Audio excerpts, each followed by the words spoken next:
El conseller d'Economia Sostenible, Sectors Productius, Comerç i Treball, Rafa Climent, ha signat aquest matí un conveni de col·laboració amb el rector de la Universitat Politècnica de València, Francisco Mora, per a la creació de la Càtedra del Sector Tèxtil UPB Campus d'Alcoi.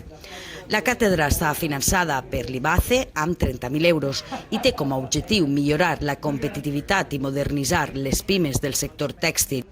Hem signat una càtedra amb el sector tèxtil i concretament amb la Universitat Politècnica de València.